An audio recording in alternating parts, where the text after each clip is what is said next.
جدا جدا في جزم الآل. وفي بعض الاسم اساسات هنا في فرعون الحب كاتب شبكنا الهوى غرامك جميل حب بليلة يا ابوي منور حابب ام يا جزم الآل. ميرسي جدا. خليني برضه اسالك في حاجه كده. احنا عرفنا بقى ايه برضه من ضمن الاخبار زي هدوء كده برضه حاجات برضه وصلت لنا يعني ان انت صورت فيلم وثائقي عن الثوره. اتكلمنا بقى عنه كده بقى الفكره وتم فين بص انا لما كنت في الثوره يعني بنزل مثلا تحرير كان نصر الدين ناجي صاحب الشاعر كان عامل فكره كده غنوه اسمها شعرك يا سمرة. الغنوه يعني كانت حلوه عشان الغنوه قويه فقلنا لازم نصورها. نزلت صورتها في ميدان التحرير. اتعمل معايا لقاء من قناه الجزيره الوثائقيه. فبعد اللقاء لقيتهم بيكلموني بعدها باسبوعين حجاز احنا قناه الجزيره اختارتك ان انت تعمل فيلم تسجيلي او فيلم وثائقي عن ثوره 25 قلت لهم طب ايه الموضوع نتكلم في ايه؟ قال لي مش هنتكلم في حاجه خالص كل موضوع بس انت هناخد رايك والصعيد كان فيه ايه وكان عامل ايه وبتاع بس التصوير واحداث الفيلم هتبقى في التحرير وانت ماشي في التحرير بنتكلم مثلا معالم التحرير تبقى موجوده هنتكلم عن الثوره واهداف الثوره واتحققت ما اتحققتش انت شايف ايه بكره احسن بعده كده يعني الكلام ده واتعمل الموضوع ودلوقتي في مرحله المونتاج وهينزل الايام اللي جايه على الجزيره الوثائقيه ان شاء الله. انت بقى كحازم الآل انت ما بتفكرش في التمثيل؟ لا انا مش حابب موضوع ان انا امثل شايف ان انا نفسي لسه ما لقيتش نفسي في حته انا يعني حته الغنى وانا عايز اوصل له في شغلي انا ما وصلتلوش فانا هشتت نفسي لو انا فضلت ماسك بقى موضوع تمثيل نفسي امثل وبتاع هجري ورا سراب. يعني انت مؤمن بمقولة ابو بالين كذاب؟ ابو بالين صاحب بالين كذاب بس برضه في نفس الوقت بقول ان لو في حاجه جت مثلا انا حسيت ان هي هتزود من يعني هتضيف حته حاجه زي قال كفنان او كمطرب هعمل ده ولكن هتاخد من ده مش هقدر وده اتعرض عليا كتير جدا في المسرح. يعني المسرح انا عملت مثلا تجربتين في المسرح. زمان اول ما بدات كنت انا عملت انا واساف مسرحيه اسمها مرايه الحب كان دي على مسرح التلفزيون. في الاول بدايتي ما خدتش شويه مني قلت دي تضيف لي بما ان انا لسه داخل في موضوع المجال الفني. بعدها بسنتين ثلاثه جات لي مسرحيه اسمها الناس النص نص على مسرح السلام انا الاستاذ احمد راتب وعلا رامي وجهان قمري كنا بنعمل برضه مسرحيه كانت مسرحيه سياسيه. المسرحيه دي برضه لقيت بقى ايه كانت بتاخد كتير قوي من وقتي يعني ما كنتش بعرف اروح اوردرات كنت بلغي اوردرات كتير افراح كانت بتيجي في الصيف او مسرح التزام مسرح التزام وانا من النوع اللي انا بلتزم جدا مش هقدر اعمل مشاكل مع حد. فطبعا اتعرض عليا بعد المسرحيه دي كتير فرفضت قلت لهم مش هينفع لان انا مش هقدر لان انا عندي التزامات وعندي عقود ماضيها في حفلات في اسكندريه ومن شرم وكده فانا مش هقدر اوفق بين الاثنين بس. طيب بعيدا بقى عن جو الاسئله ده هنلعب لعبه مع بعض. انا هقول لك امثال شعبيه وانت تكملها وتقولي بتوجهها لمين. حكام خلاص انا راجع كام قبل ما هتلاقيها. اجري يا ابن ادم جاري الوحوش رزقك لم تحوش يعني غير نصيبك والله غير نصيبك لم تحوش. نصيبك انا توجهها لمين الكلمه دي او مين المثل ده تحسه يعني حياتك انت في ايه تقوله لنفسك انت اقوله لنفسي او لاي حد. لا انا ممكن اقوله لنفسي مثلا انا فعلا عايز اسبق الاحداث يعني انا نفسي حاجه زي ما اتقال عايز تلاقيني بص على طول عامل زي مثلا الحصان كده انا بركب في الهرم خيل فانا في حصانه معينه هو راكبها وابقى راكبها مثلا كده الحصان نفسه بقى هو يعني وانت راكبه كده عايز يجري فانت بتلجميه قوي فاهمه انا بقى عامل زي الحصان ده اللي هو عايز كده انا بقول لنفسي اهدى شويه يعني برضه هو نصيبك او رزقك هو اللي مكتوب لك يعني. طيب يفوت عليا وما يقولش عوافي. ايوه كمل. انا ما بعرفوش والله وانا مربياه من لحم كتافي. الله ده الامثال دي جديده بتاعت الفيسبوك. لا تقول لي مين الكلمه دي المثل. طب قولي المثل تاني معلش. يفوت عليا وما يقولش عوافي وانا مربياه من لحم كتافي. لا اقول واحد صاحبي بس. عدوك ابن كارك. ايوه دي فعلا. بصي انا لحد دلوقتي والله بامانه ما شفتهاش يمكن عشان انا مش بهتم بحد مثلا في حتتي اللي هو بقى ما اقدرش اقول مثلا ان فلان ده عمل النهارده ايه او بكره عمل ايه واجري وراه واشوفه بيشتغل ازاي عشان اشتغل زيه. ما شفتش دي، بس انا اسمع انها مقوله حقيقيه، ناس كتير بتقول الكلام ده. كان عدوك ابن كار بيقولوا، بس انا ما جاتش معايا. عشان انت منفرد. ممكن، لا بس في حتتي ناس، اكيد في ناس في حتتي، بس هم يعني انا مش شايف يعني ايه لو انا واخد طريق مع نفسي ماشي فماليش دعوه. طب لو في عراقيل كده ممكن تواجهها ازاي؟ هعديها برضه ببساطه وبذكاء، يعني شغلي هو اللي هيعدي. اسلوبي في شغلي. امتى ممكن تقف الوقفه اللي يعني ما فيهاش رجعه مع حد؟ امتى حد زي ما بقول كده يجيب اخر حاجه دي في الشغل؟ بصي، هو اولا انا ما بحبش اللي يجي عليا في شغلي. يعني انا لو حسيت احساس قوي ان فلان الفلاني ده مثلا تسبب لي في اذى في حاجه في شغلي، لا انا مش هسيبه خالص. ما اعرفش حقي، عشان انا مش برضه اذي. يعني انا مش باذي. اذي ليه؟ لما انا اتاذيت يبقى انا لازم لازم ارد. بس انا في حاجه بقى عايز اسالك في موضوع ايه ولادك، ان انت بتقول مش حابب ان هم يكملوا في الموضوع، يعني هم يخشوا في المجال الفني، مش خايف ان هم يوم برضه من وراك كده يمشي على نفس المسار بتاعك بقى ايه مع رئيس الجامعه، ان هم يخشوا ويعملوا حاجه وانت بتعلمهم حاجه ثانيه؟ بص، هو انا ما اعرفش اولا هم هيبقوا يعني هيحبوا ايه. يعني مثلا انا مثلا ياسين شايفه اللي هو بيعمل عايز يعني يغني، بس بقول ده يمكن عشان طفل صغير 4 سنين، انت فاهم ازاي؟ الاطفال كلها بتحب تقف قدام التلفزيون وتقلد او تعمل. بس انا يعني انا ان شاء الله يعني واثق ان انا هنجح في ان انا هخليه يسلك مجال تاني غير الغنى. يا رب اكيد انت معلش يعني الناس اللي بتغني. طيب حاجات احنا سمعنا عن في مشاركه ليك في فيلم عالمي، بس احنا عارفين ان ده مش صحيح وانت نفذت ده. ايه القصه دي؟ لا، ده انا واحد صاحبي كلمني في هو ده يعني ناس اصحابي كتير في المانيا، فبيتكلموا معايا في حته اللي هو ايه اعجاز. احنا كنا قاعدين مع ناس وبنتكلم في موضوع، بيقولوا ان في سلمى حايك هتعمل فيلم عن مصر وفي حاجات عن الثوره ومش عارف ايه وبتاع. فقلت له طب تمام. قال لي طب انت يعني ينفع مثلا يحصل مشاركه بينك وبين سلمى؟ قلت له انا مش بفكر في التمثيل، بس لو الموضوع عالمي شاف بطريقه عالميه وبتاع وهتحط في مكان كويس وهتطلع مصر بصوره حلوه، انا ما عنديش اي مانع خالص وقت نتفق وتعالى. ده اللي حصل بينه وبينه. تمام. دي المكالمه كانت مكالمه تليفونيه. بعد دقيقه او طول شهر لقيت الموضوع جاي خبر على مش عارف جوجل ولا حد صاحبي قال لي بص في مكتوب عنك الصوره نازله ليك ان انت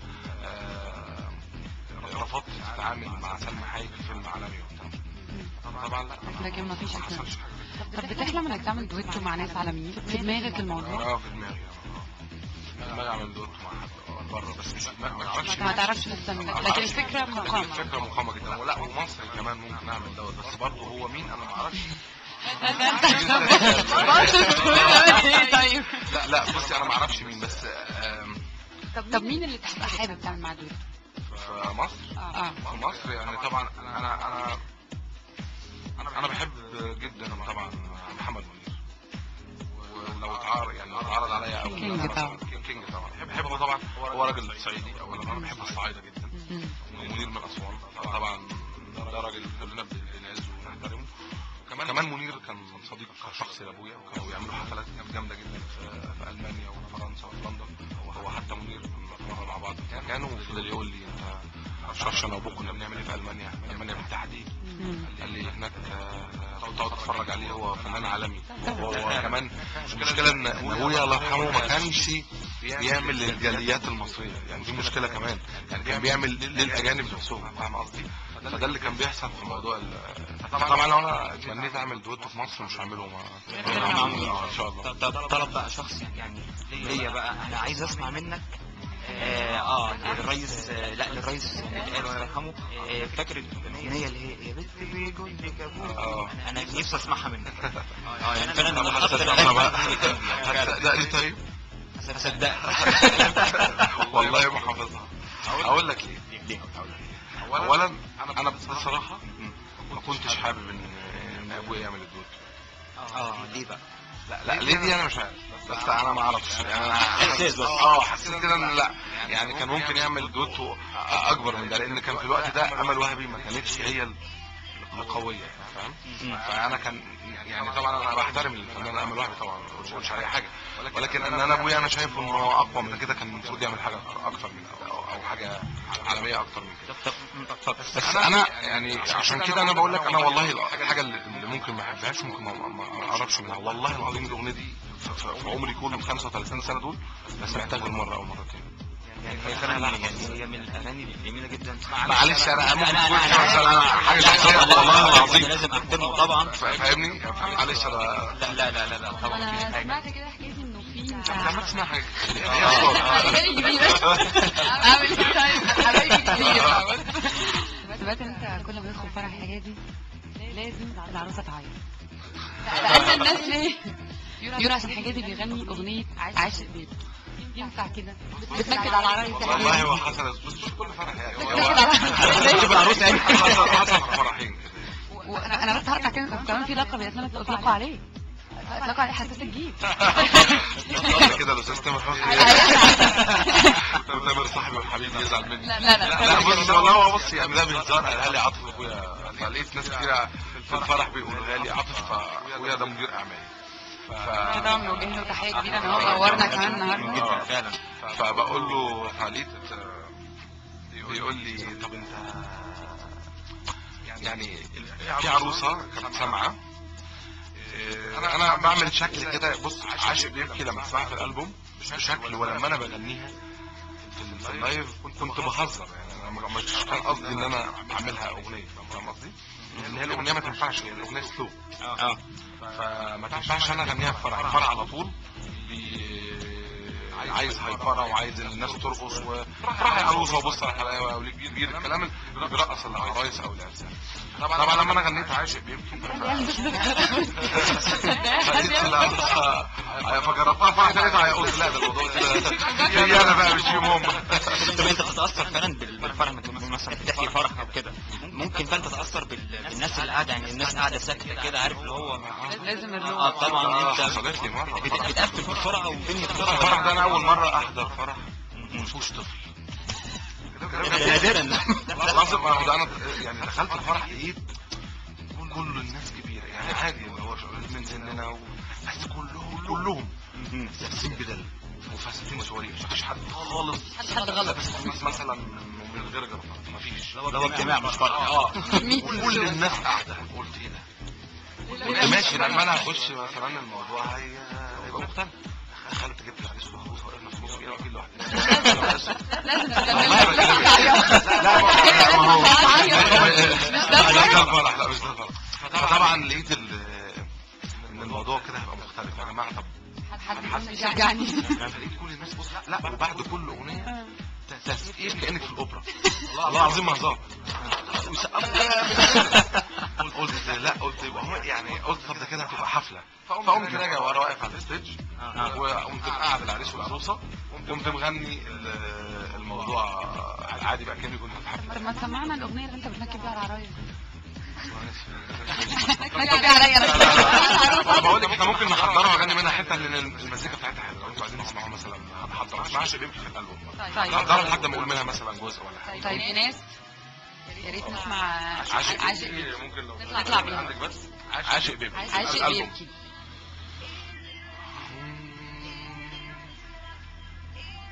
يا وعدي على الايام اللي عشق ما ينام ليلة، اللي انجرح بكاي واللي فرح بكاي ويلا عاشق بيبكي نصيبه ويشكي وتسخن عيونه قدام الفرح.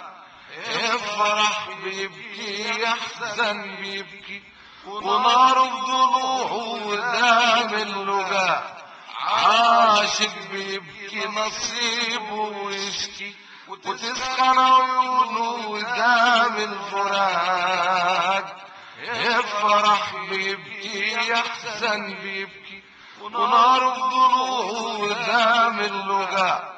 عالمفترض ماشيين بالانقسام راضين، ليلة ساعة نقول راضين وساعة مش قادرين، ويلا عاشق بيبكي نصيبه ويشكي وتسخن عيونه قدام الفراق، يفرح بيبكي يحزن بيبكي ونار الضلوع قدام اللقاء، عاشق بيبكي. ولسه مكملين معاكم مع الفنان الجميل جدا جدا جدا ابن البلد حجازي متقال. بجد انت منورنا بجد والله. بجد مبسوطين جدا انك معانا. ربنا يخليك. انتوا اللي فنانين جمال الله والله. يخليك. ربنا يخليك يعني حضرتك يعني انت لا طبعا ربنا يخليك ربنا يكرمك ربنا الله يخليك. يخليك. حتى في دخولي برضو لما قابلت الاستاذ حميد الشاعري طبعا راجل محترم جدا جدا، وقابلته طبعا يعني عارف ابص عندنا حتى امثال في الصعيد بتقول لك لاقيني ولا بجد. كنت قولوا الاسئله تتصرف من كنترول. فاهمة؟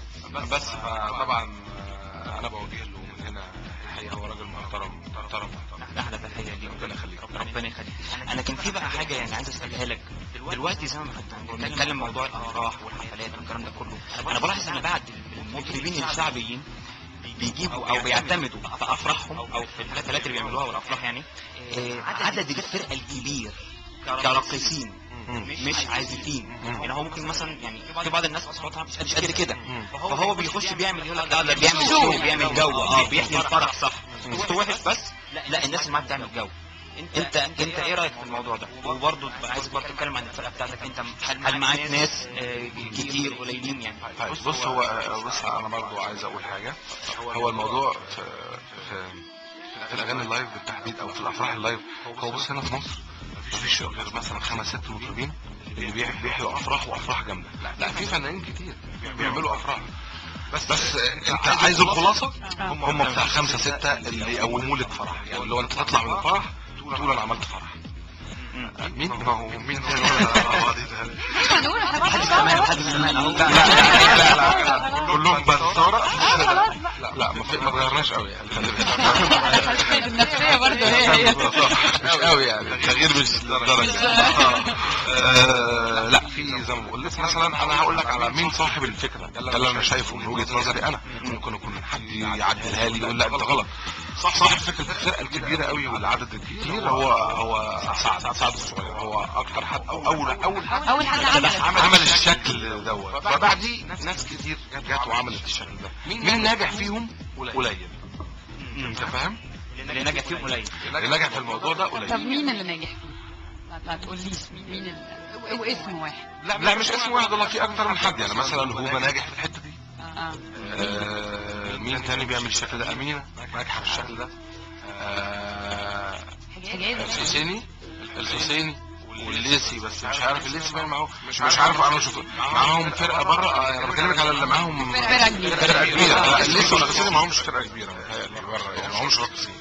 اللي انا خدت بالي امينه وهوبا اللي معاهم فرق يعني كتير، تلاقي مثلا معاهم بتاع 50 70 واحد بيرقصوا، فتحس ان انت لو يسلموا الفرح ممكن عايزين نطلع بره يعني هم يكملوا. انا حضرت فرح حصل فيه. اي والله ده فعلا حصل فيه، الناس طلعت كلها بره. مفيش مكان. خلاص احنا خلينا المكان. لو ما في احنا العايزين واحنا كله. طب هنسمع افراح مريم. طب وفين الحاجات اللي قال ما عزمتونيش اي حاجه طب وفرقة لازم يتقال بقى. لا فرقتي انا بص مش كبيره يعني مش كبيره في الرقصين، لكن عازفين كتير. بس انا ما بعتمدش، انا اسف طبعا بحترم فرقتي وكل حاجه، مش بعتمد على الفرقه في نجاح الفرح.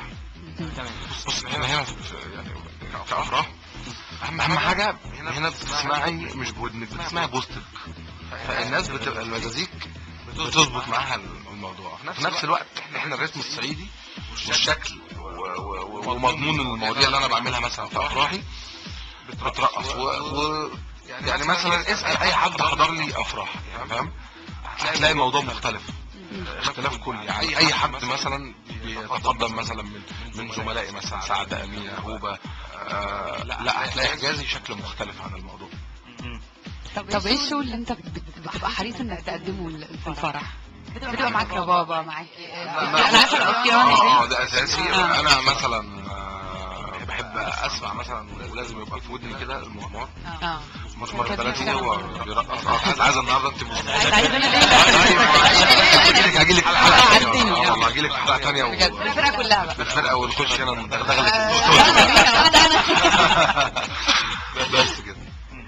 طيب يعني برضو اللي عايز اقوله لك انت يعني انت دلوقتي بتلعب آلة معينة الربابة. خلينا نتكلم عن الربابة. لا مش بلعب آلة معينة. انا كان نفسي اتعلم ربابة طبعا. بجد والله يعني الوالد ما هو مش بقول لك هو ما كانش بيشوف يعني فاهم. يعني ابويا بقى ما كانش متوقع ولا كان عارف ولا كان هو حاطط في دماغه ان هو يعلمني عشان ابقى فنان فاهم. الموضوع معايا كده ولا كنت تاخدها من وراه مثلا تقعد تلعب بيها على جنب. صعبة جدا. صعبة جدا.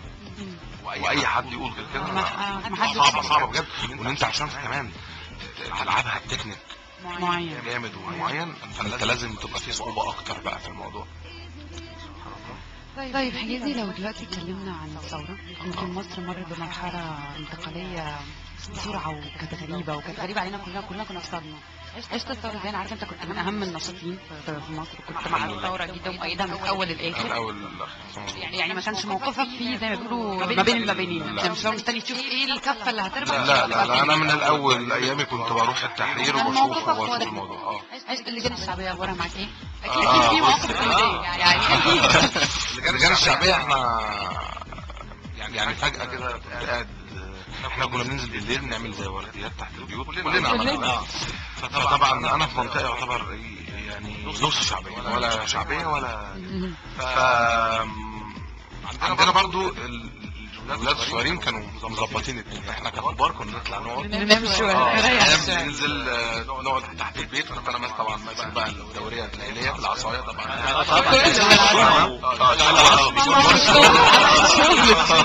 بس قاعدين فجأة لقينا عربية قدامنا كده بتجري جري غريب شوية عكس الطريق. اقف يا معلم يمين شمال رخصك ياض بطايقك ياض تعرف الجو ده.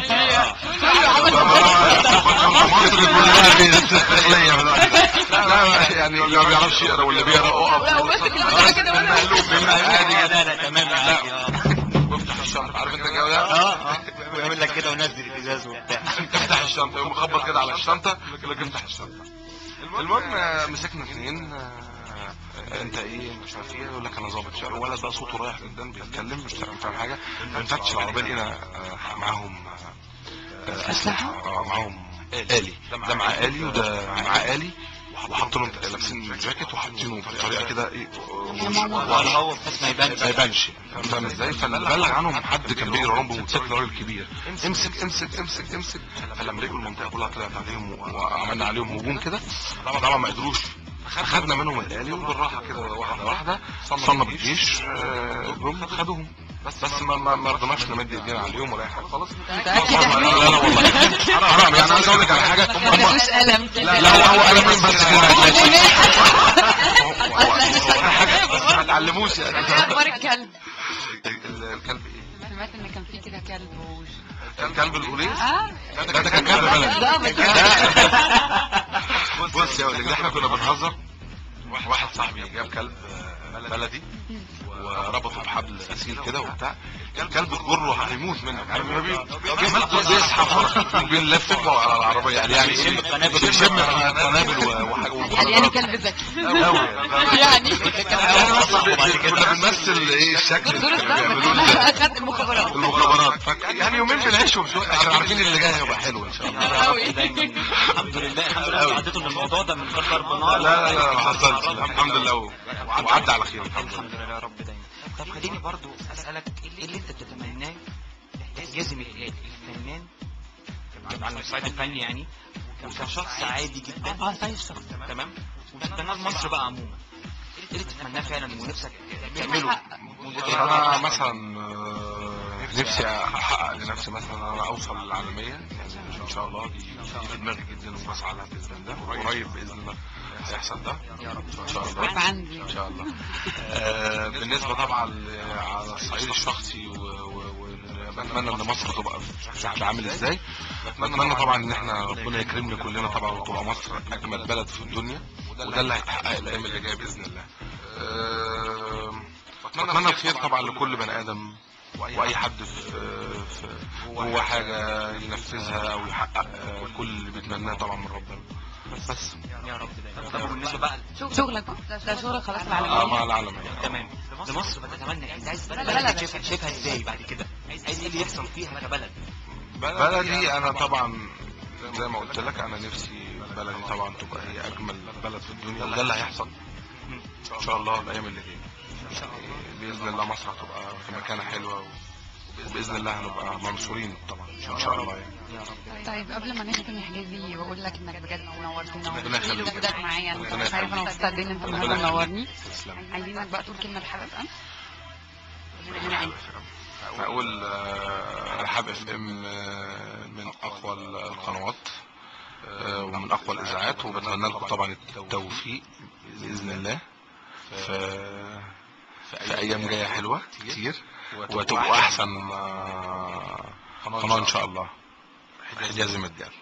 يعني بعد الكلام الحلو ده مفيش حاجه تتقال بجد يعني. ربنا يخليك. بجد نورنا، وفعلا انت من الناس الجميله جدا على بجد انا بجد متشرفه انا الله عارفه يخليك. سعيد الشرف. ربنا يخليك بجد والله. انتوا الفنانين جمال، وربنا يوفقكم ان شاء الله. يا رب. وانا عايز اشكر معدتنا الجميله ومذيعتنا أنا برضه. ساره خيال، وهندسه الصوت والاخراج ناس السيد، وطبعا نجمنا حبيبي على راسي. الفنان الجميل ربنا يخليك يا أخي. برضه كل التحيه طبعا والشكر وتحياتنا اللي نورنا في الاستوديو في التوخي. ربنا يخليك. دراعه اليمين بقى زي ما بيقولوا، ولا هو ما اتحركش بقى من غيره. وبعدين انا عايزه بقى اكشف للناس الاسرار اللي انا كنت بجيبها دي كلها بصراحه يا جماعه. يعني انا عامله اعداد بس سنيب بصراحه جنبي ورقه. لا عمال بقى يجي لي يقول لي كل الاسرار كلها. يا شريف ليك جدا ونورتنا. ربنا يخليك. كل سنه وانتم طيبين يا جماعه. انت بالصحه والسلامه وتصبحوا على الف خير.